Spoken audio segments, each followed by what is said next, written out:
बिस्मिल्लाहिर्रहमानिर्रहीम। अस्सलामुअलैकुम class 10th। आज हम पढ़ेंगे जी अबाउट प्रोटीन्स, जो कि हमारा सेकंड मेजर टॉपिक है इस चैप्टर 5 का। That helps in building a strong and healthy body. Mainly present होता है ये मीट में, फ़िश में, एग्स में, ठीक है। सो इसको पहले इसका स्ट्रक्चर डिस्कस कर लेते हैं और फिर हम देख लेंगे हमें कहाँ कहाँ से ऑब्टेन होता है और ये हमारी बॉडी के लिए ज़रूरी क्यों है, यानी इसके इस्तेमाल क्या हैं। फर्स्ट ऑफ ऑल डेफिनेशन कि प्रोटीन्स हैं क्या। These are nitrogenous compounds. What does it mean? Nitrogenous का मतलब है containing nitrogen and they are made up of amino acids. Amino acids क्या है? एक बिल्डिंग ब्लॉक्स हैं। जिस तरह से एक दीवार का बिल्डिंग ब्लॉक एक ईंट होती है, इसी तरह से जो प्रोटीन्स हैं उनका जो बिल्डिंग ब्लॉक है वो अमाइनो एसिड्स हैं, राइट। यानी बहुत सारे अमाइनो एसिड्स मिलेंगे, थाउजेंड्स ऑफ अमाइनो एसिड्स मिलेंगे तो वो क्या बना देंगे? प्रोटीन्स बना देंगे। Proteins consist of carbon, hydrogen, oxygen, nitrogen and sulphur. ये डिफरेंट चीज़ें हैं जो बाकियों में नहीं होती, इसलिए हम इनको डिफाइन भी नाइट्रोजनस कंपाउंड्स से करते हैं। So these are containing nitrogen and sulphur. Sulphur सब में नहीं होता, कुछ में होता है, कुछ प्रोटीन्स में होता है, कुछ अमाइनो एसिड्स में होता है, कुछ में नहीं होता। So they are the polymers of amino acids. Polymers का मतलब क्या है? पॉली का मतलब होता है मैनी, मर्स का मतलब होता है यूनिट्स, यानी बहुत सारे यूनिट्स जब मिलते हैं अमाइनो एसिड्स के तो वो बनाते हैं प्रोटीन। जिस तरह से मैंने आपको अभी एग्जांपल दी दीवार और ईंट की, इसी तरह से अमाइनो एसिड्स हैं और प्रोटीन्स हैं। यानी जिस तरह से ईंटें मिलकर दीवार बनाएंगी, इसी तरह से अमाइनो एसिड्स बॉन्ड बनाकर आपस में पेप्टाइड बॉन्ड बनाएंगे आपस में और प्रोटीन्स बन जाएंगी। So let's see what is peptide linkage. अभी मैंने बात की कि अमाइनो एसिड्स आपस में पेप्टाइड लिंकेज बनाकर, जिस तरह से ईंट को ईंट से जुड़ने के लिए सीमेंट की ज़रूरत होती है ना, इसी तरह से अमाइनो एसिड को अमाइनो एसिड से जुड़ने के लिए ज़रूरत होती है एक बॉन्ड की, जो कि होगा पेप्टाइड बॉन्ड, राइट। सो ये पेप्टाइड लिंकेज किस तरह से होगा ये आपको नज़र आ रहा है। Carbon double bond with oxygen, single bond with NH। ये कहाँ से आया, कैसे बना, ये हम अभी नेक्स्ट जो हमारा सब टॉपिक है बिल्डिंग ब्लॉक्स जो हैं हमारे पास अमाइनो एसिड्स, उसमें डिस्कस करेंगे कि ये बॉन्ड किस तरह से बनता है। फिलहाल आपने सिर्फ इतना याद रखना है कि पेप्टाइड लिंकेज क्या होता है। C double bond with O, single bond with NH। ठीक हो गया। Next is importance of proteins. कि प्रोटीन्स हमारे लिए इंपॉर्टेंट क्यों हैं। प्रोटीन्स हर लिविंग ऑर्गेनिज्म में प्रेजेंट होती हैं। जो नॉन बॉनी स्ट्रक्चर है, नॉन बॉनी स्ट्रक्चर में हमारे पास आ जाती हैं जी मसल्स आ जाते हैं, टेंडन्स हैं, लिगामेंट्स हैं। वो सारी चीज़ें जो हैं वो किससे बनी हुई हैं? वो प्रोटीन से बनी हुई हैं। और इसके अलावा इंपॉर्टेंट चीज़ ये है कि जो तमाम सेल्स हैं उनका जो ड्राई वेट का मतलब है अदर देन वाटर, उसको निकालकर जो बाकी वेट बचता है उसका जो 50% है वो प्रोटीन्स होती हैं। प्रोटीन्स हमारे मसल्स में हैं, स्किन में हैं, हेयर और जो नेल्स हैं ये कैराटिन प्रोटीन के बने होते हैं, और वूल और फीदर्स जो हैं एनिमल्स के वो भी प्रोटीन्स के बने होते हैं। So proteins are very important. Amino acids की बात कर लेते हैं जो कि हमारी प्रोटीन्स का बिल्डिंग ब्लॉक हैं। So these are the organic compounds जिनमें कौन कौन से ग्रुप्स होंगे? एक होगा अमाइनो ग्रुप और एक होगा कार्बोक्सिलिक ग्रुप। अगर मैं आपको रिवाइज करवा दूं, वैसे तो आपको पता होना चाहिए लेकिन मैं फिर भी आपको रिवाइज करवा देती हूँ कि अमाइनो ग्रुप और कार्बोक्सिलिक ग्रुप क्या है। इसको हम डिस्कस कर चुके हैं इन फंक्शनल ग्रुप्स। दोबारा बता देती हूँ। अमाइनो ग्रुप होता है बॉन्ड विद नाइट्रोजन और इसके साथ हाइड्रोजन अटैच्ड हो सकते हैं या R ग्रुप अटैच्ड हो सकता है, ठीक है। ये हमारे पास होता है अमाइनो ग्रुप। कार्बोक्सिलिक ग्रुप की बात करें तो वो होता है जी C double bond with O, single bond with OH और इस तरफ जो है वो R ग्रुप अटैच्ड होता है, ठीक है जी। सो अमाइनो ग्रुप क्या होगा? NH2, और इसको हम ये भी लिखते हैं ना, ये COOH भी लिखते हैं, ठीक है। तो COOH या C double bond with O, single bond with OH जो है कार्बोक्सिलिक ग्रुप है, और अमाइनो ग्रुप क्या है? NH2। या आपने रिवाइज कर लिया। अब ये दोनों ग्रुप्स प्रेजेंट होंगे अमाइनो एसिड्स में, ठीक है। सो अमाइनो एसिड्स में देख लेते हैं इनका जनरल फॉर्मूला क्या होगा। ओके जी, ये हमारे पास आ गया general formula of amino acids, जिसमें दरमियान में कार्बन है जिसको हम अल्फा कार्बन का नाम भी देते हैं। मुझसे ठीक से हाईलाइट नहीं हुआ, ठीक है जी। ये दरमियान में कार्बन प्रेजेंट है।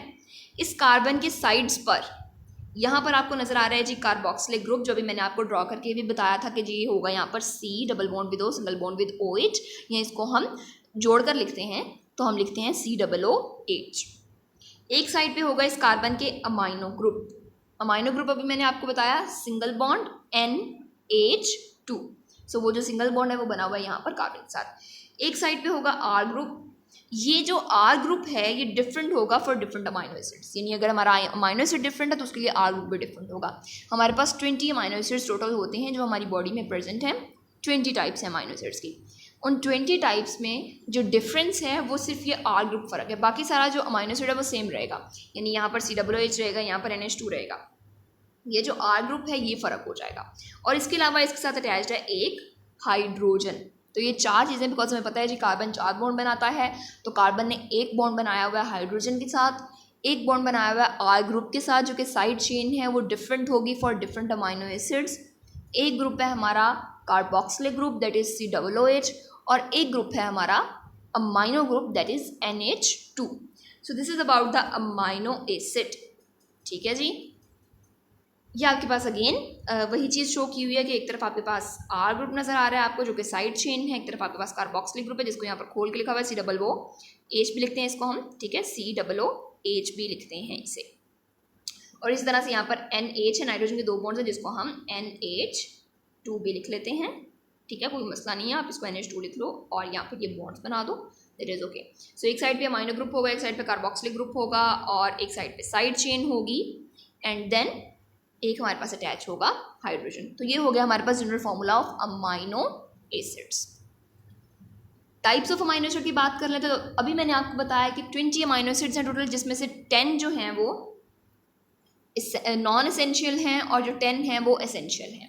अब एसेंशियल नॉन एसेंशियल क्या होते हैं? नॉन एसेंशियल वो हैं जो हमारी बॉडी खुद बनाती है। चूँकि हमारी बॉडी खुद बनाती है तो हमें बाहर से वो लेने की ज़रूरत नहीं है, हमें अपने मील में, अपने खाने में, अपनी खुराक में इन अमाइनो एसिड्स को लेने की ज़रूरत नहीं है जो कि ऑलरेडी हमारी बॉडी बना रही है। ठीक हो गया। तो जो हमारी बॉडी ऑलरेडी बना रही है वो होंगे नॉन एसेंशियल। नॉन एसेंशियल क्यों है? क्योंकि वो हमें खाने में खाने की ज़रूरत नहीं है। और अगर हम बात करें एसेंशियल वालों की तो वो वाले अमाइनो एसिड्स हैं जो कि हमारी बॉडी नहीं बना रही। तो ये वाले जो 10 अमाइनो एसिड्स हैं ये वाले हमें फूड में लेने की ज़रूरत है, इनको हम अपनी मील्स में लेते हैं।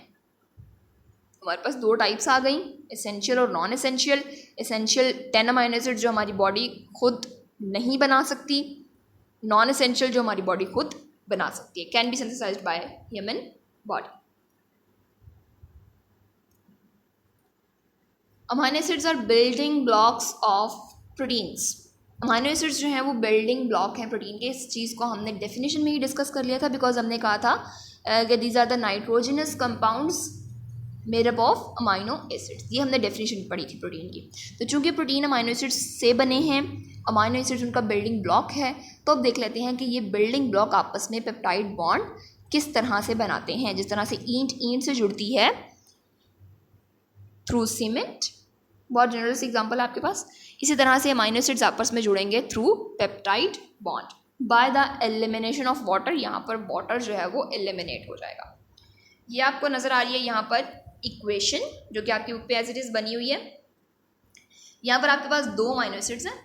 ये आपके पास जनरल फॉर्मूला अमाइनो एसिड का, कार्बन है, एक तरफ NH2 लगा हुआ है, एक तरफ COOH लगा हुआ है, एक तरफ R लगा हुआ है, साथ H लगा हुआ है। ठीक है, ये H आप बॉन्ड बना के भी H लिख सकते हो और साथ में भी CH भी लिख सकते हो, इसका कोई मसला नहीं है। सो ये आपके पास 2 अमाइनो एसिड है। अब इन 2 अमाइनो एसिड्स ने जुड़ना है आपस में, ठीक है, ये बिल्डिंग ब्लॉक्स है ना, ये 2 ब्लॉक्स हैं जिन्होंने आपस में जुड़ना है। सो जुड़ना किस तरह से है? थ्रू पेप्टाइड लिंकेज, और इसमें क्या होनी है? डिहाइड्रेशन, यानी एक जो वाटर मॉलिक्यूल है वो रिमूव हो जाना है। ठीक हो गया, एक वाटर मॉलिक्यूल रिमूव होना है। अब यहाँ पर होना क्या है, आपने इसको बिल्कुल कंफ्यूज नहीं करना, ये एज इट इज़ आपने लिख देना है। दरमियान में से आपने स्किप क्या करना है? आपने एक तो ये OH स्किप करना है इधर से, और इधर से आपने हाइड्रोजन को स्किप कर देना है। ये OH और हाइड्रोजन मिलकर क्या बना देंगे? वाटर। वाटर बन गया। बाकी जो भी आपको नजर आ रहा है वो आपने एज इट इज लिख देना है। ये C double bond with O आ जाएगा, ये वाला NH आ जाएगा, इसको हम कहेंगे जी ये क्या बन गया। इसी को हमने स्टार्ट में, अगर आप लोगों को याद हो तो हमने कहा था C double bond with O single bond with NH, ये हमारे पास पेप्टाइड लिंकेज है। ठीक है, इसी को हमने पेप्टाइड लिंकेज का नाम दिया था। तो यहाँ पर हमारे पास पेप्टाइड लिंकेज बन जाएगा। सिंपल आपने दरमियान में से वाटर को निकाल देना है और सी डबल बॉन्ड विद और सिंगल बॉन्ड विद NH पे यहाँ पर आपने बॉन्ड शो कर देना है, तो आपके पास पेप्टाइड लिंकेज बन जाएगा। बहुत आसान इक्वेशन है, अगर समझोगे तो बहुत आसान है, बस इसको देखकर परेशान होगे तो मुश्किल लगेगी। सही हो गया। सो इस तरह से अमाइनो एसिड्स के दरमियान पेप्टाइड बॉन्ड बनता है और इसको हम पेप्टाइड लिंकेज का नाम देते हैं। और इसी तरह से अमाइनो एसिड्स जुड़ते जाते हैं। अमाइनो ग्रुप और कार्बोक्सिलिक ग्रुप के दरमियान बॉन्ड बनता है।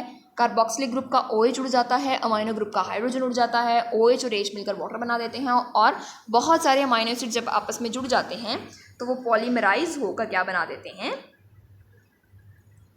Proteins. Thousands of amino acid जब पॉलीमराइज हो जाते हैं और उनमें बहुत सारे पेप्टाइड बॉन्ड्स बन जाते हैं तो उसके नतीजे में क्या बन जाती है, प्रोटीन। तो इस तरह से प्रोटीन बनती है फ्रॉम अमाइनो एसिड्स। अब हम बात कर लेते हैं जी, प्रोटीन हमें मिलती कहाँ कहाँ से है। अंडों से मिलती है, गोश्त से मिलती है, और इसके अलावा मीट में हमारे पास बीफ है, मटन है, ठीक है, जो आजकल बहुत ज़्यादा खाया जा रहा होगा। सो इन सारी चीज़ों से हमें प्रोटीन्स मिलती हैं। 50% ऑफ द ड्राइवेट्स हम पहले बात कर चुके हैं कि जो सेल का 50% है वो प्रोटीन से मिलकर बना है। सोर्सेज हमारे पास क्या हैं जी इसके,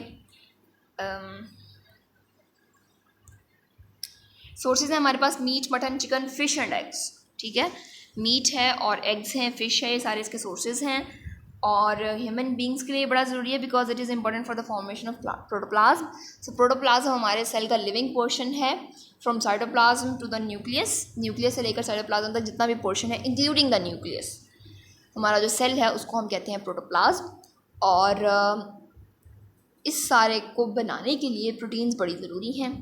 ठीक है, इसके अलावा हमारे जो एंजाइम्स हैं वो सारे प्रोटीन्स के बने हुए हैं। सो एंजाइम्स के बगैर तो हम कुछ कर ही नहीं ना सकते, हमारी बॉडी के सारे रिएक्शन स्टॉप हो जाएंगे तो हम ही स्टॉप हो जाएंगे, यानी अल्टीमेटली डेथ है। ठीक है, तो यही होता है ना जब ओके, सो ये कैटालाइज करते हैं केमिकल रिएक्शंस को taking place in the human body. ठीक हो गया। और जो एंजाइम्स हैं ये बहुत ज़्यादा स्पेसिफिक होते हैं फॉर द स्पेसिफिक सबस्ट्रेट, यानी जो सबस्ट्रेट है वो होता है रिएक्टेंट हमारा, तो उसके लिए स्पेसिफिक तरह के एंजाइम ही उस पर एक्ट करेंगे और वो एंजाइम भी उस सबस्ट्रेट के लिए स्पेसिफिक होगा। यानी हर एंजाइम हर रिएक्शन को कैटालाइज नहीं कर सकता और हर सबस्ट्रेट के जो है वो हर एंजाइम के साथ अटैच भी नहीं हो सकता बिकॉज इनकी जो साइट होती है वो स्पेसिफिक होती है, जो कि आप लोगों ने बायोलॉजी में मैकेनिज्म ऑफ एंजाइम पढ़ा होगा, मैकेनिज्म ऑफ एंजाइम रिएक्शन। ठीक है, हाइड्स हैं यानी जो खालें होती हैं, तो ये भी प्रोटीन्स हैं और they are use to make leather by tanning. Tanning जो है एक प्रोसेस है जिसके ज़रिए हम लेदर को कन्वर्ट करते हैं into the usable form. Usable form का मतलब ये है कि जिस फॉर्म में हम इसको डिफरेंट चीज़ों में कन्वर्ट कर सकते हैं फर्दर, लाइक हम उससे बैग्स बना सकते हैं, शूज़ बना सकते हैं, जिस तरह जितनी भी चीज़ें हैं जिसमें लेदर इस्तेमाल होती है वो सब बना सकते हैं। राइट, सो हम हाइड्स जो हैं जो कि प्रोटीन्स हैं उनको इस्तेमाल कर सकते हैं लेदर्स के तौर पे। Next is proteins are found in bones. Bones में प्रेजेंट हैं और अगर हम बोन्स को हीट करते हैं तो उनसे हमें जेलेटिन मिलता है और उस जेलेटिन को हम डिफरेंट बेकरी पर्पसेस के लिए इस्तेमाल करते हैं। और इसके अलावा प्लांट्स जो हैं वो भी प्रोटीन्स बनाते हैं, जिस तरह से पल्सेस और बीन्स जो हैं that are the major source of proteins and they are used as food. तो आप लोगों ने लर्न करना है जी proteins and sources and uses of proteins. Proteins आज हमने कंप्लीट कर लिया है, नेक्स्ट हम लिपिड्स स्टार्ट करेंगे अपने नेक्स्ट लेक्चर में। Thank you.